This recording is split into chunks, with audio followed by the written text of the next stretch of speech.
Жогорку кеңештин тармактык комитетинде Кыргызстанда энергетикалык суусундуктарды өндүрүү жана ага сатууга тыюу салуу тууралуу мыйзам долбоору сунушталды. Ага жүйө катары айрыкча бул суусундуктарды өспүрүм курактагылар көп колдонуп, ден соолугуна залал келтирүүдө. Биз азыр Жогорку кеңештин депутаттарынан бул мыйзам долбоорун колдойбу сурап көрмөкчүбүз. Ушул мына өндүрүштү жокко чыгарган атабыз эмненин айынан мыйзамдар туура аткарылбай, окуучуларга мектеп жашындагы балдарга тыюу салгандыгы үчүн, тыюу салбай сатып аткандыгы үчүн ушуга алып келдик. Сироз печень мына жаш мектептин окуучуларына чейин жетти. Мурун сироз печень чоңдордо болчу, азыр ушул акыбалга жеттик. Колдойм мен, айла жоктон колдош керек болгон. Себеби мектептин балдары иче баштады. Ой, ичпе десек болбойт. Мектептин окуучулары ичип атат, мектеп жашындагы балдар ичип атат, жаш балдар ичип атат, кыздар ичип атат. Эми улутту сактап калышыбыз керек да. Эми бир тартипке салыш керек, болбосо анда тыюу салыш керек саткангачы. Көптөгөн биздин жаш өспүрүмдөр дагы, мектепте окуган балдарыбыз дагы бүгүнкү күнү менин угушум боюнча 3-4 бутылкадан сатып алып ичип атышат да. Бул эми албетте ар бир адамдын ден соолугуна зыян келтирет. Ошол Биздин дагы суроо салык кызматы боюнча түрлөрү боюнча базарларда нараазычылык болуп атпайбы? Негизи эле кандай болушу керек? Нараазычылык акциялар токтобой жатат, сиздин пикир? Эми эң негизгиси ошо элдин оюну эске алыш керек. Ошол Негизи эле кандай баа берет элеңиз, өзү салык системасы кандай, жакшы эле жүргүзүлүп атабы? Эми мен салык системасына баа бергенде мен Эл өкүлү катары кандай баалап атасыз? Бардыгына көз жүгүртүп атасыз да? Эми эл өкүлү эми бул мамлекет да.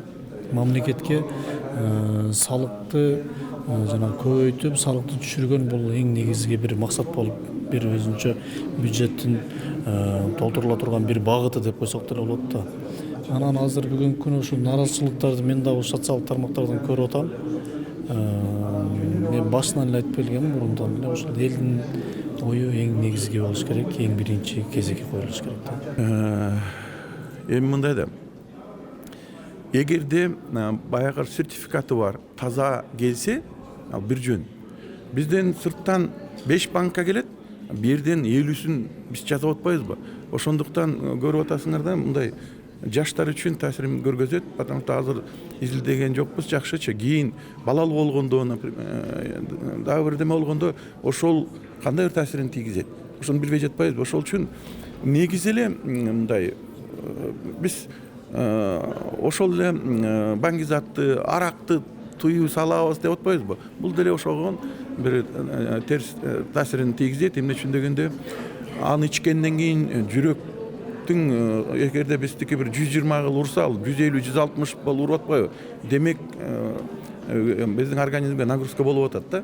Мен оюмча туура эле мамлекет, ар бир мамлекет өзүнүн эмесине мындай анча-мынча бир товарларды киргизбегенге аракет кылат да.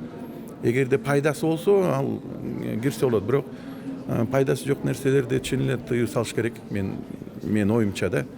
Эмне үчүн дегенде, жаштар карасаңар, мурда ал жок эле жашачу элек го. Бүгүн кечинде мына таксисттерди карагылачы. Түштүктөн келген таксисттер берге келет да 4-төн 5тен энергетик ичет. Ал деген бир сутка уктабай чыгат. Бул деген мен оюмча мындай туура эмес көрүнүш. Биринчи окуудан өткөн экен.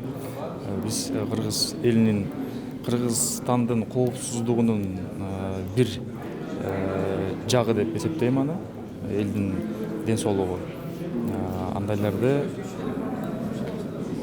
биз ограничить этиш керек, тыюу салышыбыз керек. Анткени жаш өспүрүмдөрдүн баарысы тең азыр мектептерден бери школдо окугандардын баарысы тең ошо менен алектенип жүрүшөт. Ошон үчүн тыюу салган туура көрүнөт. Туура деп эсептейм. Бул боюнча биз мыйзам менен чектей алабызбы деп атпайсызбы? Биз мыйзамдуу өлкөдө жашайбыз. Мыйзам менен чектелип, мыйзам менен иш жүрүш керек негизи. Мыйзамдуу өлкөдө жашап аткандан кийин биз ал бала ичип атабы, чоң ичип атабы, кайрмасы жок. Ошон үчүн анын зыяндуулугу канчалык болсо, аны эл чындап айтып аткан болсо, ага мүмкүн биздин саламаттыкты сактоо тармагындагылардын алгоритми жок болсо дагы башка өлкөлөрдө андай аныктамалар чыгып аткан болсо демек ал туура да. Бүгүнкү күндө биз бул мыйзамды колдошубуз керек. Бул энергетикалык суусундуктардын эгер зыяндуулугу көп болсо, ден соолукка өтө зыян болсо, муну биздин өлкөдөн чыгарып жана аны жайылтууга тыюу салуу боюнча мыйзам демилгесин колдойт. Бул пикирди чын айтканда абдан жакшы сунуш көтөрүп атат. Мен эки кол менен колдойм. Эмнеге дегенде бүгүнкү күнү мынакей сахарный диабет менен ооругандардын саны жылдан жыл сайын көбөйүп атат. Анан статистикага таянсак, бүгүнкү күнү бул оору жашарып атат да. Биздин жаш кичинекей балдарда да ушундай диагноз менен төрөп жатышат. Бул дагы болсо ушу сахарный диабет дейбизби же болбосо негизи эле калктын саламаттыгын сактоо жагына биз көңүл бурушубуз керек. Мындайда энергетикалык суу чыгарып атабыз да. Биз ар жерде ар кандай баягы жыйынтыгын айтышып атат да. Эми энергетика эгерде Кыргызстанды биз жаш өсүп келаткан өспүрүмдөр каршы болсо, анда чыгарыштын кереги жок. Туурабы? Мыйзам долбоорун колдойсузбу? Мыйзам долбоорун мен энергетика боюнча колдойм.